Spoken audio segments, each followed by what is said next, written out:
Eu sou o professor Pierluigi Piazzi. Provavelmente vocês já me conhecem de outras fitas que nós produzimos a respeito de Dominando o MSX ou curso de BASIC, todas elas dedicadas a microcomputadores que obedecem à norma MSX.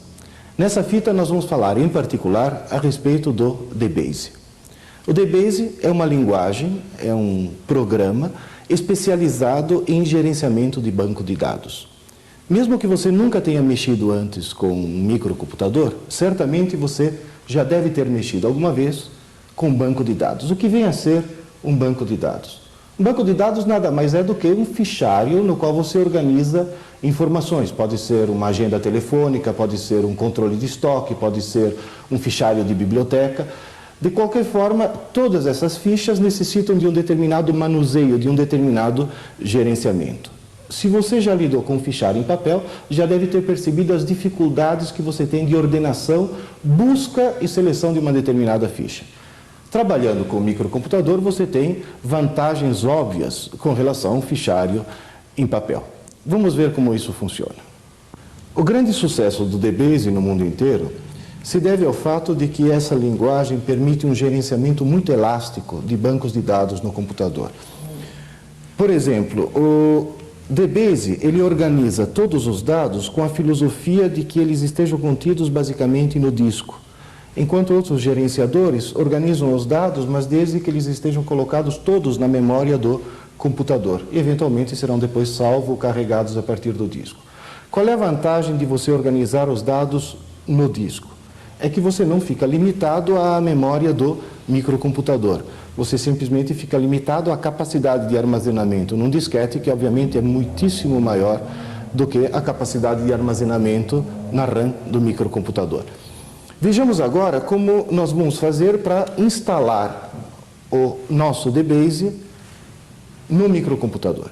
Existem basicamente dois tipos de discos que podem transportar o DBase para o seu microcomputador. Os disquetes de 3,5 polegada e os disquetes de 5 1/4. Em alguns dos dois tipos que você tenha adquirido o DBase, virá uma etiqueta numerada que tem uma importância fundamental. Por quê? Quando você está comprando um DBase, você não está comprando simplesmente um manual em um disquete, você está comprando um direito de uso e uma prestação de serviços. Tendo a etiqueta numerada, você poderá se cadastrar junto ao fornecedor e com este cadastro poderá usufruir de todas as vantagens da prestação de serviço que o DBase traz incorporado em si. Dentro do disco que você recebeu do DBase, você tem duas versões do DBase. Você tem o DBase em 40 colunas, que é o mais usual do MSX, ou o DBase para 80 colunas, que será usado por quem tem um cartucho de 80 colunas ou eventualmente para os usuários do MSX.2, a versão 2 do MSX. Além disso, dentro desse disquete, você recebeu alguns utilitários, ou seja, alguns programas já em DBase, já semi-prontos para que você possa utilizá-los. Existe o chamado Tools Kit, um kit de ferramentas que são subrotinas em DBase que o programador poderá utilizar. São tijolinhos com os quais ele pode construir um edifício mais complexo usando programação DBase. Além do seu disquete do DBase, você vai precisar providenciar mais 3 disquetes. O disquete do sistema, que veio junto quando você comprou o seu acionador de disco, e mais 2 disquetes virgens. A primeira coisa que você vai fazer é carregar o sistema, ou seja, carregar o MSX-DOS no seu computador. Você liga o micro, espera o aparecimento da primeira mensagem no vídeo e insere o disquete no acionador. Feito isso, aparecerá a mensagem do MSX-DOS no vídeo, pede-se outra data, por enquanto não é necessário, e você recebe o pronto do MSX-DOS. Nesse momento, você vai usar o MSX-DOS para formatar os 2 disquetes virgens dos quais você vai precisar. Você comanda simplesmente format. Vão pedir 2 opções, nome do drive A ou B. Vamos supor que você tem um drive só, ou A, e vai aparecer um menu com 4 opções. Se você estiver usando disco de 5 1/4 de uma face, você usa a opção 1. Disco de 5 1/4 de 2 faces, opção 2. disco de 3,5 de uma face, opção 3, e disco de 3,5 de duas faces, opção 4. No nosso caso, nós vamos usar a opção 3. Digite algo quando pronto. Você vai retirar o disco de sistema do acionador, vai colocar o disquete virgem e vai apertar qualquer tecla, por exemplo, a barra de espaço, e se inicia nesse momento o processo de formatação. Quando aparecer a mensagem formatação completa, você vai repetir todo o processo para o segundo disquete virgem. Você retira o disco já formatado, coloca o segundo disquete virgem no acionador e novamente você comanda Format e repete todo o processo. Terminada a formatação do segundo disquete virgem, você o retira do drive, coloca o disquete do DBase no drive e comanda copy asterisco, ponto asterisco, para o disquete B, barra V, ou seja, verifique. Nesse momento você está fazendo um backup, ou seja, uma cópia do seu disquete do DBase. Supondo que você tenha somente um acionador, vai aparecer uma mensagem dizendo insira disquete para drive B.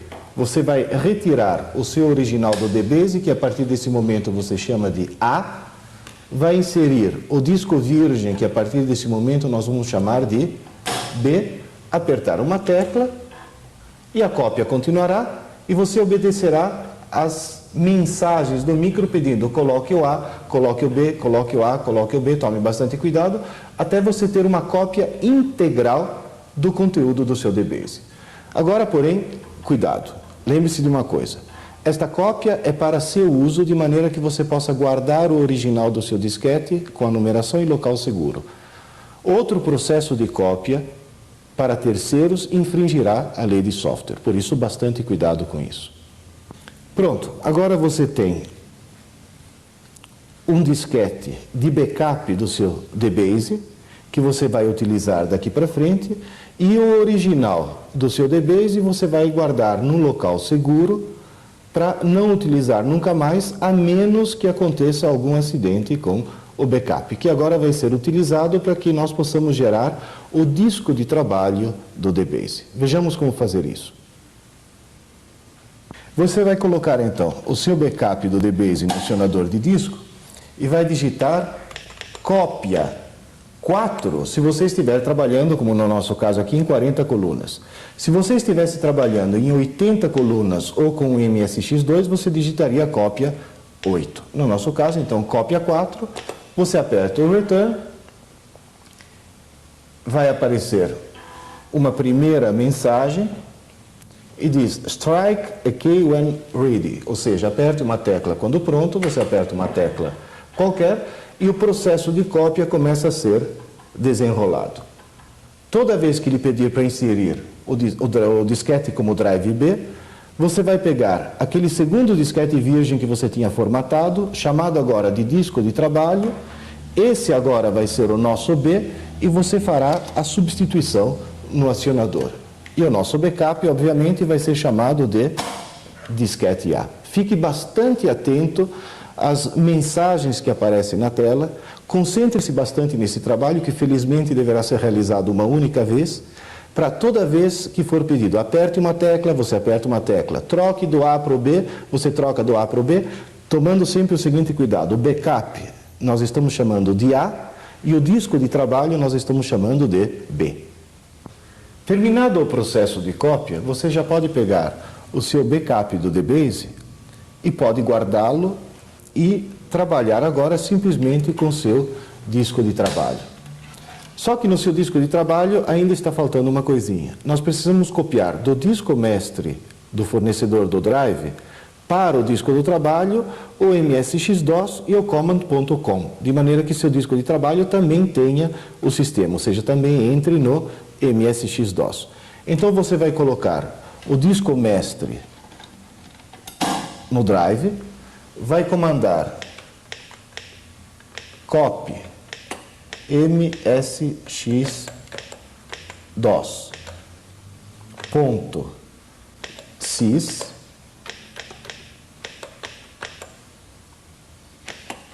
B para o drive B.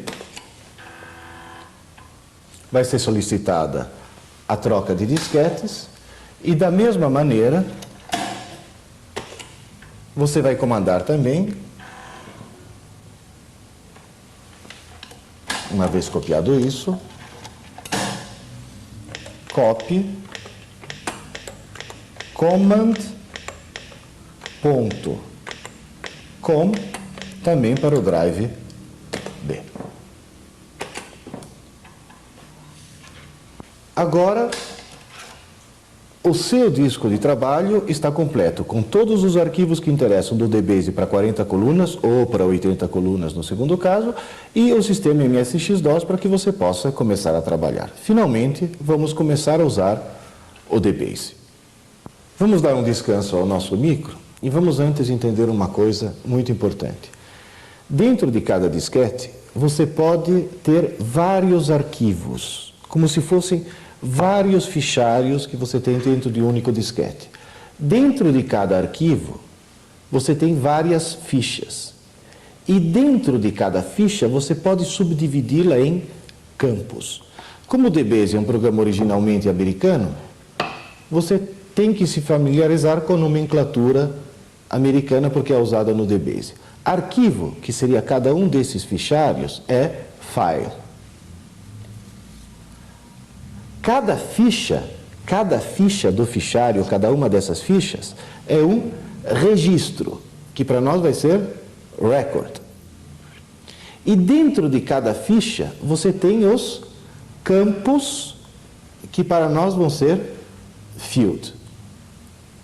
Vamos ver agora, então, como criar um fichário dentro do nosso disquete, como dar a estrutura de cada registro, e como, dentro de cada registro, especificar quais e como devem ser os campos. Vamos lá, então. Você insere o disco de trabalho no acionador, liga o micro, depois de ligar o micro, coloca o disquete para dentro, e a primeira coisa que vai aparecer é a mensagem do DOS, porque você se lembra que no disco de trabalho você gravou o MSX-DOS.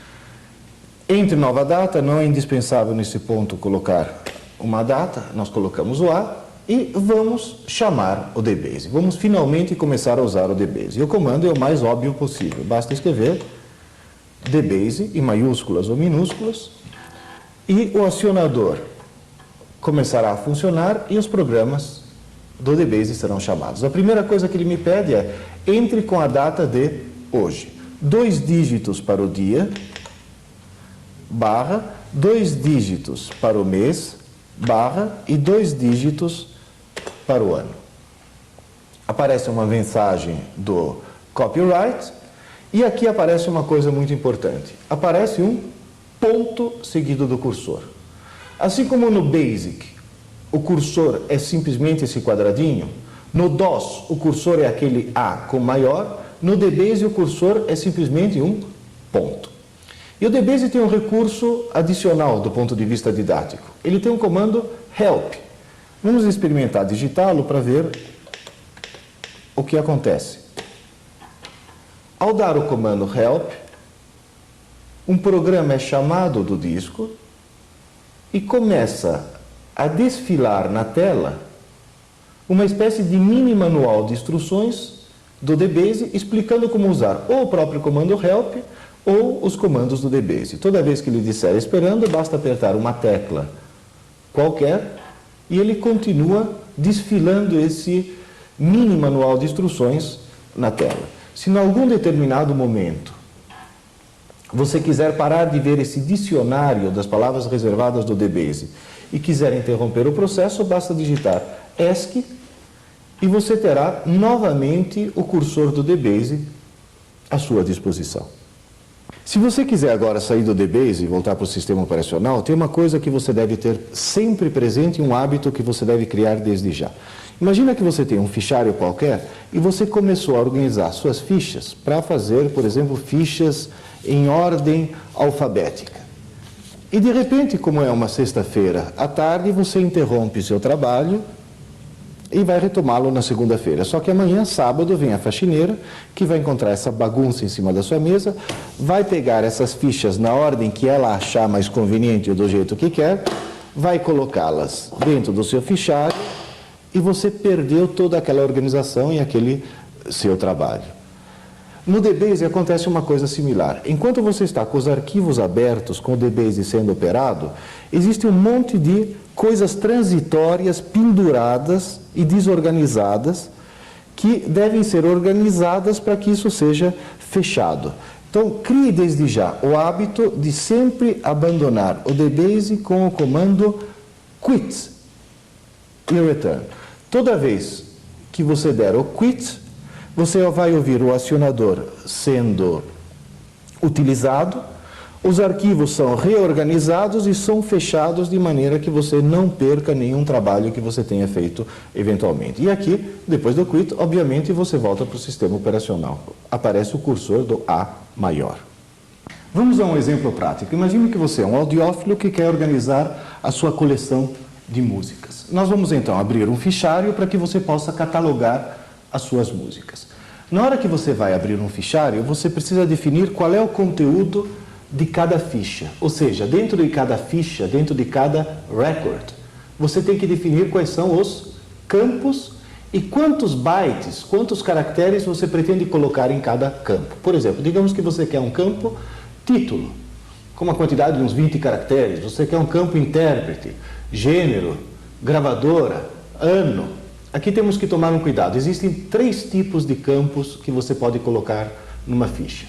Existe o campo lógico, que ocupa apenas 1 byte, que é usado em certas situações particulares. E existem 2 tipos de campos principais, que são o campo de caracteres, alfanumérico, onde você coloca strings, ou seja, sequência de caracteres, e os campos numéricos, onde você coloca números.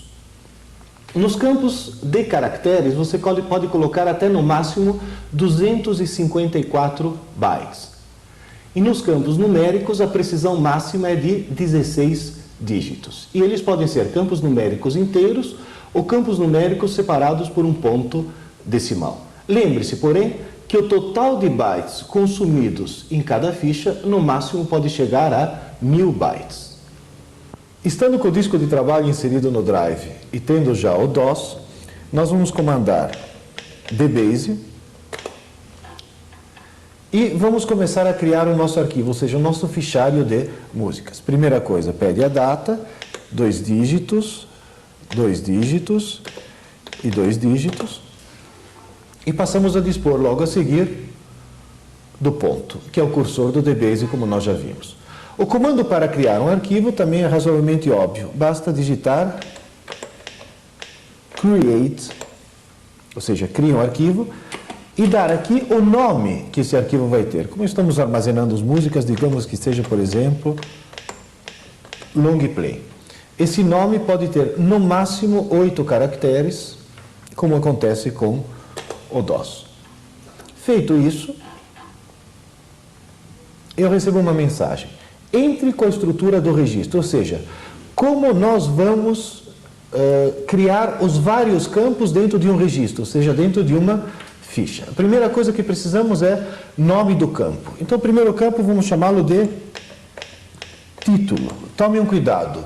Nesse nome dos campos, você não pode usar letras acentuadas. Vírgula. Tipo de campo. Como esse é um campo tipo caracteres, eu coloco aqui C, vírgula. O tamanho, vamos dar 20 bytes para ele, e como é um campo alfanumérico, não interessa saber quantas casas decimais ele vai ter. Ele já me pede qual é o segundo campo. Vamos chamar de intérprete. Aqui podemos ter no máximo 10 dígitos para especificar o tamanho desse campo, vírgula, C, porque também de caracteres, e digamos também 20 bytes de tamanho. O número 3 seria gênero, também de caracteres, e digamos agora 15 bytes. Depois, qual a gravadora? Vírgula, C novamente, vírgula, digamos 15 bytes. Finalmente, o ano. Agora bastante atenção. Ano é um campo numérico. E vamos reservar para ele 4 bytes sem se preocupar com as casas decimais, porque os anos, obviamente, são inteiros. Depois nós temos o tempo de duração de cada gravação. Também é numérico. E eu quero usar 2 casas antes da vírgula, um ponto decimal e 2 casas depois da vírgula, ou seja, na parte decimal. Então eu vou usar 5 bytes, sendo que 2 desses bytes vêm depois do ponto decimal. Finalmente eu tenho mídia, ou seja, se é um long play, se é um compact disc, o que é. Vamos usar caracteres, e aqui são suficientes 2 bytes para o código. E observações. Como você pode eventualmente querer observações longas, também é um campo de caracteres, vamos colocar 100 bytes. Ele me pede o campo 9, não quero absolutamente mais nada, então simplesmente eu digito return. O acionador de disco começa a funcionar e o programa me pergunta se eu quero incluir algum dado agora. Lembre-se de uma coisa, como o DBase é um programa americano, as perguntas sempre devem ser respondidas por Y ou N, ou seja, yes ou not. Se eu digitar aqui agora N, eu simplesmente vou sair do processo. Se eu digitar yes, eu passo a dispor já de uma ficha aqui, ficha número 1, porque é a primeira a ser preenchida, com os campos já prontos para que eu possa fazer as inserções. Quando você quer escrever dados numa ficha, ou seja, você está editando fichas, existe uma combinação de teclas que podem movimentar o cursor e realizar determinados comandos, todas elas associadas com a tecla CTRL. Por exemplo, se você digitar CTRL e simultaneamente E, o cursor irá para cima, CTRL X irá para baixo, CTRL D para a direita, CTRL S para a esquerda.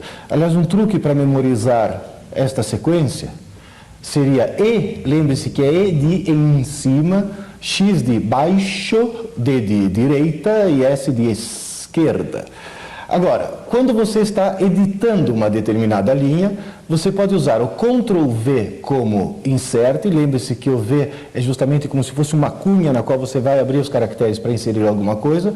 Para desativar o modo de inserção, é só digitar outra vez Ctrl V, isso funciona como um interruptor, e o Ctrl G funciona como o delete com o qual você já está acostumado. Digamos que a primeira música que você vai registrar seja Coração Sertanejo. No interior de cada campo, você pode usar acentuação, normalmente. Só que seria conveniente que você se acostumasse, ou desde já, a usar somente letras maiúsculas, para depois facilitar o processo de busca. Terminada a digitação num dos campos, você pode usar Ctrl X para descer para o campo seguinte, ou eventualmente você poderia ter usado o return. Digamos que os intérpretes dessa música sejam Nico e Neco. Você dá return. O gênero, obviamente, é de música sertaneja. E como você cometeu um erro aqui, esquecendo um R, o que você deve fazer? Voltar com Ctrl S, colocar o cursor no modo inserção com Ctrl V, digitar o R que estava faltando e tirar do modo inserção outra vez com Ctrl V. Se você der um return, você vai para a gravadora. Digamos que seja som preso. Return. O ano de gravação, 1947. Note que, ao se terminar a digitação de um campo, se não há mais espaço, sem o return, ele já pula automaticamente para o seguinte. Digamos que o tempo seja 23 e 1/4, seja 23.25. A mídia seja long play. E as observações você pode gravar em formato livre agora, porque você tem 100 bytes. Sei lá, gravação efetuada com a Filarmônica de São Paulo. Você dá uma conferida se está tudo digitado corretamente e aperta Return. No momento que você aperta Return, já aparece a ficha número 2 para ser preenchida. Vamos preencher mais algumas fichas nesse caso.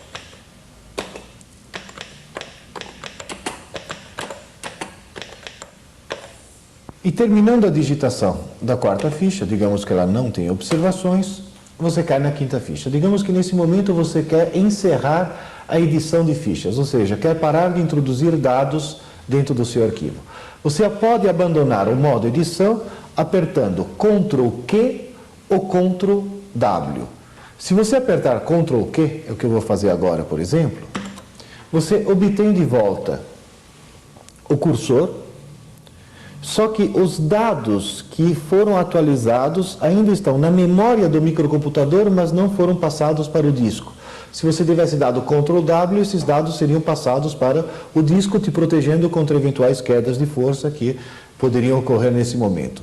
Se você der um list, você vai ver a relação de todas as fichas contidas no arquivo. Aliás, por falar em falta de força, é conveniente que você crie o hábito de, ao estar trabalhando no DBase, periodicamente, você dar o comando use, sem nada depois, que nesse caso significa feche o arquivo, ou seja, insere as atividades desse arquivo e proteja tudo no disco magnético. Tanto é que se agora você der um list, tem uma mensagem que diz nenhum arquivo em uso. Entre com o nome do arquivo se eventualmente você quiser.